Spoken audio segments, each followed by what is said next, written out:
Welcome back to the Tech Talks Daily Podcast, a place where we demystify complex technologies every day and provide real-world examples of how technology is transforming businesses and reshaping entire industries.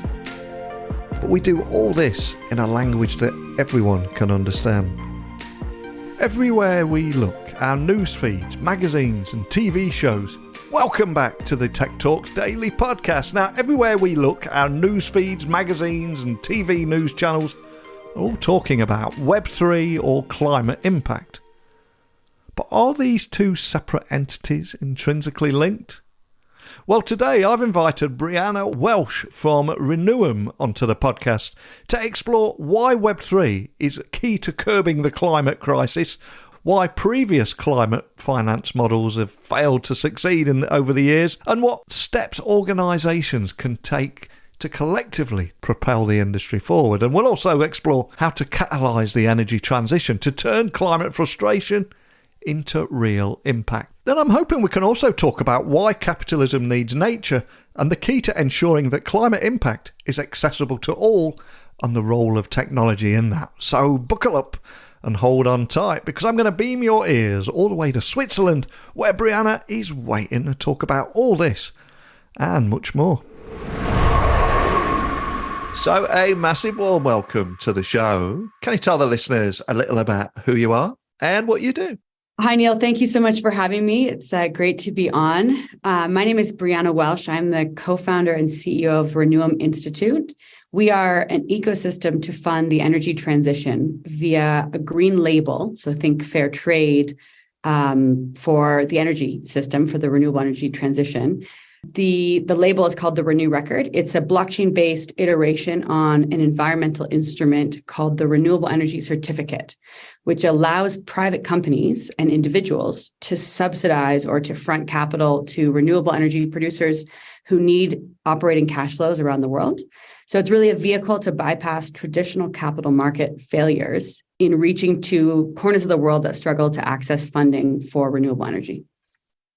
And before you came on the podcast, I quickly learned you got quite a great backstory too. And I'd love to find out more about your journey to this current role. So can I ask that you share your origin story and maybe where your passion for technology came from, or just a moment that would put you on the path you're on today, where the worlds of climate and tech would collide for you? Yeah, I've got a couple of stories, but I would say it probably all started in my undergrad. I went to McGill in Montreal for my undergrad. I was a fairly tortured student. I'm a kinesthetic learner, so I really struggled with, traditional academia and auditory-based lecture structures. So I really always felt kind of stupid in school. I'm sure a lot of people now can identify with this, but it kind of led to, an outright rebellion in all of my classes. And that actually took me on probation for my first couple of years in school. So I really needed to find a way to, access lectures and keep myself in school, or my parents probably would have disowned me. So what I did was created a note swapping program for missed classes, which, was my way of sort of cheating my way through my first couple of years. But also, in an interesting way, really took off because, ironically, it was adopted by the school in our intranet and led me to getting an award for academic excellence. So it was when I kind of discovered, that's the moment in my life when I discovered the real value of technology as a leverage for efficiency. And I began to kind of understand the potential of tech as, a value amplifier. So that was kind of that on the tech thing. In terms of kind of bigger picture and how I ended up being so fascinated with Web3 and climate was the latter 2 years of that same degree. My first semester, first month of that third year, I was in a class called Economic Crises, which happened to be in September 2008. And I was in that class when Lehman Brothers collapsed. And so it was the first time in my life that I really connected the dots between sort of abstract theory and real world pragmatism.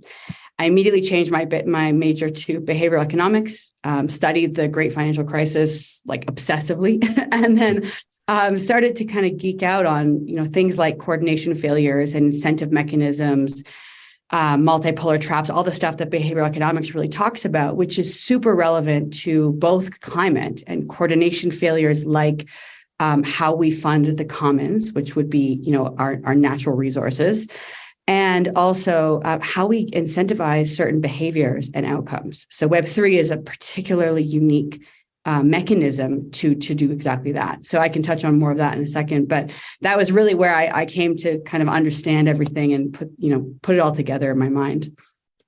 Man, what an inspiring story. And as someone that had similar struggles in academia as well, I love what you did there and turn that negative into a positive. But eventually that path would lead you to Reneum. So can you tell me more about the story behind the company and the kind of problems you set out to solve with technology on this path to Web3 we find ourselves?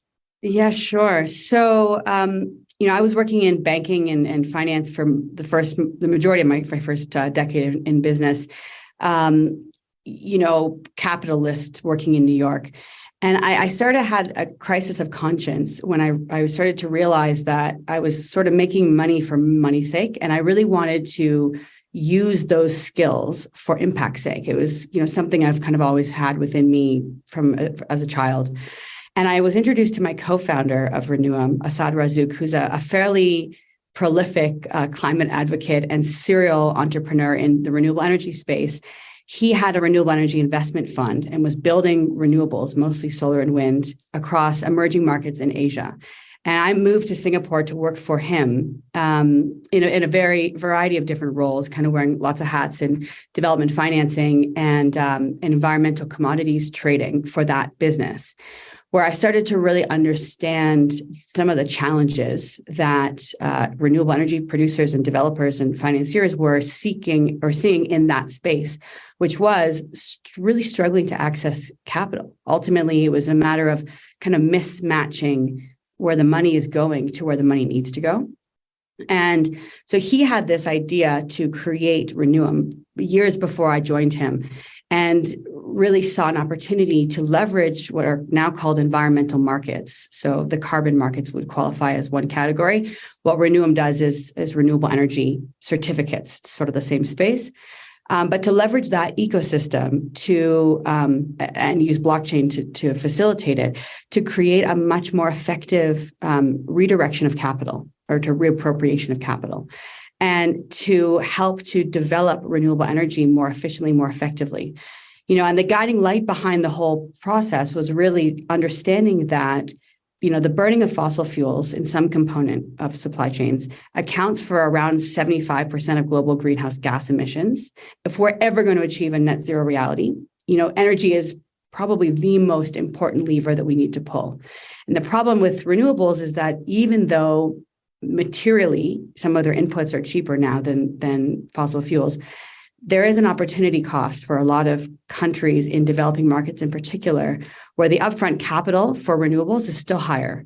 And so, it's a real challenge for them to make a moral choice versus an economic one, especially as they have, developing, markets are having their people looking for more energy consumption. They want cars, they want refrigerators, they want all the things that we have in the Western world, which is absolutely their right and they're entitled to that. But it does require a significant uptake in energy. And, it's just a really challenging situation. So, upon working in Asia and understanding the energy sector, pretty intricately, we connected the dots and just decided that Reneum needed to be able to support the energy transition and allow renewables to become more profitable than their fossil fuel counterparts, to make the decision to develop renewables not a moral choice, but an economic and pragmatic one. So it actually just makes sense for investors to develop renewables over fossil fuels. So that was where Reneum was born out of. It was like this recognition that we need to spend more money to renewables and we need a more effective mechanism to do it. And just to set the scene for our conversation today, can you tell me a little bit more about why previous climate finance models have traditionally failed to succeed? What's happened here? Oh, that's a really big question. Yeah. I've written about this a lot, so I'm happy to add some links in the show notes if you'd like. But, Sure. The Cliff Notes version really is that traditional environmental markets, most of which would be kind of carbon market analogs, have failed to really demonstrate environmental integrity. the additionality piece for anyone who's out there who's in the space. It basically means, is this making a material impact to the climate or not? And if it is not, it's just a financial instrument with no real underlying value. If it is, that's a hugely beneficial market that can be scaled up to make real climate impact. But the problem is that for carbon in particular, quantifying, calculating, monitoring, auditing, all of that process, we call it MRV, measurement, reporting, and verification in the environmental market space. All that process is really complex and takes a lot of time and money to do effectively. So that's the first piece of it. Is this asset actually worthy for the climate or not? The next piece of it is, how do you access that asset? Is it kind of behind the walls of over-the-counter broker networks, which it traditionally has been, which means that only certain companies with major resources can actually ever participate in this ecosystem. So a lot of companies in the blockchain space now who are working on what we call regenerative finance, but it's basically climate finance using blockchain, are really trying to address the scale and access piece, which is, how do we get individuals participating in the space? How do we broaden the overall global participation and reducing friction to this action?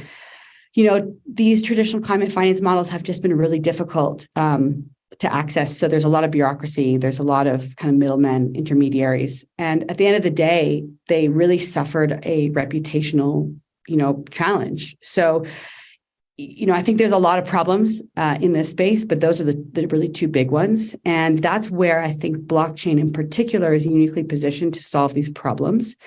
The former, obviously, the environmental integrity piece, it doesn't 100% solve that. There's still a lot of other technologies like satellite monitoring and IoT devices that need to be implemented. But it does allow for the credibility of the audit trail to be kind of immutably stored on chain. And it also allows for the directions of funding and the overall kind of access to instruments. All of that blockchain really solves quite well. So it's a major solution opportunity for environmental markets. And one of the things that put you on my tech radar, one of the reasons I was excited to get you on the podcast today, was reading about your belief that Web3 is a critical key, really, in curbing the climate crisis and will play a critical role in that. Can you expand on that belief? Yeah, I mean, what I touched on earlier in the behavioral economics conversation about when I studied in school is understanding how our macroeconomy systems and structures dictate our behaviors is something that I find really fascinating. And so when we all play in this game of capitalism where, profit is ultimately the winning strategy for the overall game, that's a system that was designed and kind of is self-perpetuating. And there's not one person or one company or one government that owns that. Ultimately, that's just the system that we're in. What Web3 is really exciting for me is because we're almost able to redesign economies from scratch, like as if we're starting from the beginning. How do we really want players of the game or participants in the ecosystems to behave? And we can programmatically design that and certain behaviors and outcomes that we want within the token structure, within the blockchain-based token economy. And what that does is basically allows for us to program incentives and program long-term behaviors such that we think from a much bigger macro perspective. And to my knowledge, I don't think there's any other technologies prior to blockchain or to Web3 that we were able to do that, to really at scale and systematically design and implement behavior modification strategies for the big picture, for the long term.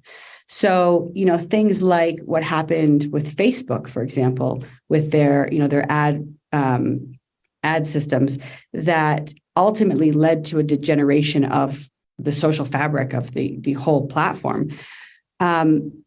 We can kind of mitigate against that because we use kind of pre-planning in Web3 to think through and to model all the potential outcomes and to make sure that we mitigate against certain kind of deleterious effects. So that's where I get really excited. And, as I'm sure Gitcoin founder Kevin Owocki says, Web3 is a Schelling point for the hopeful. So, I'm a hopeful person in the technology and climate conversations. And I really think that using these technologies, we can actually design a much more inclusive and long-termist model for how we think society in general can be operating. 100% with you on that. And for any business leaders that are listening to this podcast today, what steps do you think organizations should collectively take to propel the industry? Well, if by industry you mean the Web3 space, yes, then I think one of the challenges I've observed is that there's a lot of echo chamber kind of conversations happening in Web3, where we're all speaking to each other. We all kind of have the same beliefs, and it's a lot of self-reinforcement, which I think is encouraging to see so many brilliant and well-intended people getting together to plan a better future. However, it's limiting because at the end of the day, most of the money in the world and most of the influence in the world is held outside of Web3 still. And these legacy institutions and legacy individuals are the people we need to bring on board for this new mission. And we can't really make a lot of progress without that support and that participation. So we need to, one, educate, I think, a lot and inform of the potential benefits and opportunities, and maybe decouple a little bit from the hype-driven crypto financialization aspects of the Web3 world and speak more about the infrastructure architecture layers of blockchain and the potential for really developing real value. And I think at the same time, we need to really make it easy for non-Web3, non-tech natives to come on board, to participate and play nice together. And, that's something that I think we have a little bit ostracized ourselves as a community from the rest of the world, because it's such dense information. Getting up to speed on Web3 and what it is so dense. And it's you say often people talk about falling down the rabbit hole, and it took me 6 months to figure out what I wanted to do with Web3 and how we could leverage it with Reneum and really understand the nuances. And not everybody's going to spend 6 months of their life, studying and obsessively, scanning through YouTube resources and white papers and such. So I think we need to bring people along for the ride in a way that everyone can understand, and make it much more friendly to Web2 natives. So that's a big thing, in my opinion, that we could do better. And apologies, another huge question, but for business leaders, as you said, it can be very daunting and overwhelming entering this space. Any tips or advice on how they can better catalyze the energy transition to turn these climate frustration that we're all seeing into a real impact? It really depends on what the company's objectives are. So I think there are some really interesting initiatives out there for company climate commitments. Going back to previous statements, I think that we need to make renewable energy and climate protection and regeneration an economic decision, not just a normative or a moral one. And as we can start to build these platforms like what Reneum is doing and many others out there in the climate finance space or the regenerative finance space, we basically make these decisions for them. We make them solid business decisions, long-term business decisions. So that's something that us as business developers and innovators and creators are sort of responsible to do, to make it accessible, to make it easy, to make that decision frictionless for them. But at the end of the day, it's up to the leadership of each of these companies as to whether this, climate is a conversation that matters to them. And I think we need to, again, making it a business decision for them, customers need to demand this action from their companies. Because at the end of the day, a company is only valuable if it has customers. And customers are the people, the humans who are actually most impacted by climate challenges and energy transition challenges. And long term, our consumers, our customers are the ones who should be or can be taking that agency to demand it from their companies. And then the companies that then really develop systematic and professional models to climate solutions will eventually just win out, because they're going to speak to their customers in a way that matters to them. They're going to be values aligned to them. So I actually think there's a couple different things we can do, but that's a big one that I would really love to see more customers demand that from their companies, and kind of go back to what everyone talks about, but vote with your wallet, really make that choice as a customer. And the world has changed so much in the last 3 years. And more recently, I'm seeing more and more topics and debates, especially around why capitalism needs nature. And I'm curious from your point of view here, for any business leaders listening, is anything you can expand on why capitalism needs nature, just to hammer home that point? Also a really big conversation. So there are a few different reasons. I'll kind of run them off really quickly, but One is a physical, technical reason, which is running out of resources. Mm-hmm. One is a philosophical one. So we should kind of have a community in balance and be in harmony. And one is a moral, environmental one. Nature deserves to be protected. Since we're talking about capitalists, I'm going to just stick to the first one, because that's the one I think most people with a business mind would be able to understand. Yeah. So, we're conditioned generally to think in dollars and cents. So if we extract that, what is dollars and cents based on? Well, dollars and cents are, quantified generally by global GDP. GDP is almost 100% coupled to energy, almost 1-to-1, which means that we need energy to produce GDP. We cannot produce anything in our economy without energy. It's like a biological imperative. There's a great economist called Steve Keen who says, a human without energy is a corpse, a technology without energy is a sculpture, and a city without energy is a museum. So if you think about it like this, energy is coming from mostly stored sunlight in the terms of hydrocarbons or, renewable energies, and natural resources in the form of mined minerals and metals. So again, we need all these things in order to function. But the problem is that energy and minerals and resources are diminishing in their return of extraction. This is just a physical reality. We are literally running up against planetary boundaries, which means that we need more energy to get more energy back. So if we put another way, we get less energy output per unit of energy used to extract it. And so as this ratio continues to diminish, eventually it's going to be so expensive to actually get the minerals we need to produce the energy we need to produce the money that we desire. The economic model kind of doesn't really work anymore. Yeah. That's just a reality. So my opinion is we have two options. We can either slow down consumption, which is sort of like degrowth to some people, or we can shift our economic models so that we price nature properly and give it a place on the balance sheet, which means that we basically give nature its own money effectively. So if you think of it like right now, trees in a forest are only economically valuable if they are logged and created into 2x4s. There's no economic incentive to protect those forests, to keep them in the ground. So it doesn't make any rational sense for a business person to keep trees in the ground. And for people who are in need of money and we need to survive, and this is an economic world, then it's just a moral and almost responsible thing to do to log that forest. But now what we can do is we can give that forest its own balance sheet and make that forest profitable on its own. So protecting it actually becomes economically successful rather than logging it. And these are the kinds of things, that I think we need to talk about a little bit more deeply. But ultimately, if we don't protect nature, we're going to run out of it, and we're not going to have the resources to then produce the economy that we want. So it's almost like we don't really have a choice in my mind.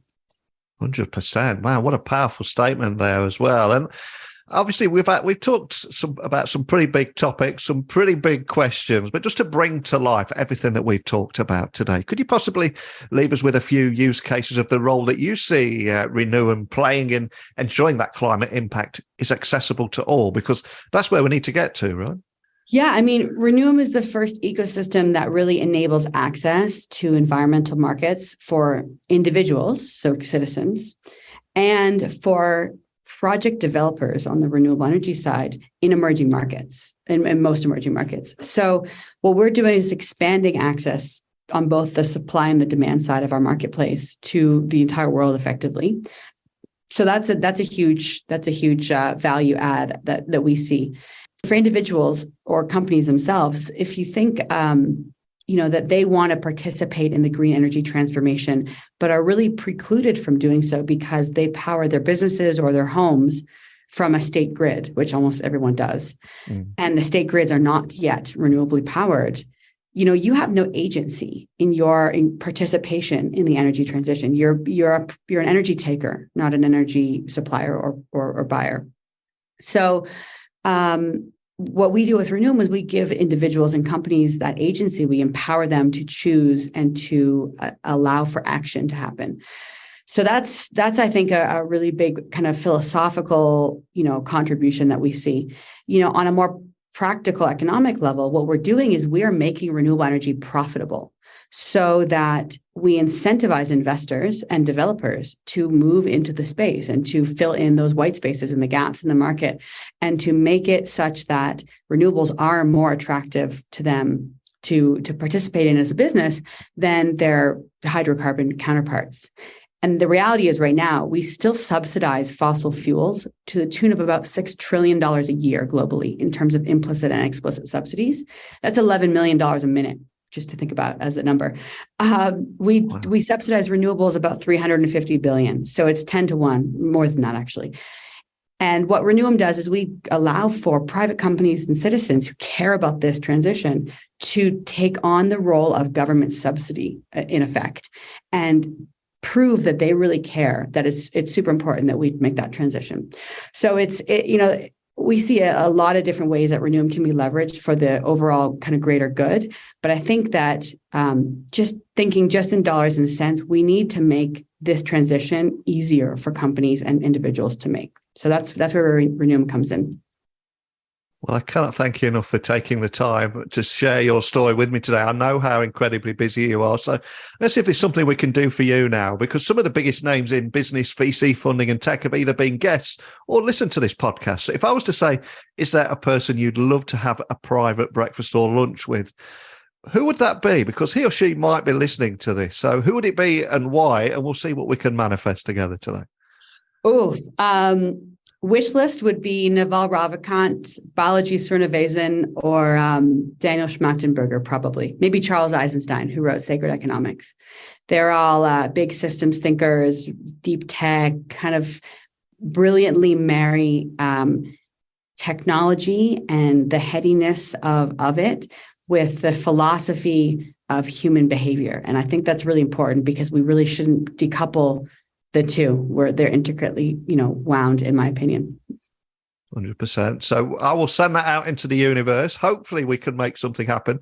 All I ask is if it does, then please let me know. But for anyone listening would like to find out more information about everything we talked about today, or contact your team, etc., or even join your community, what's the best starting point for everything?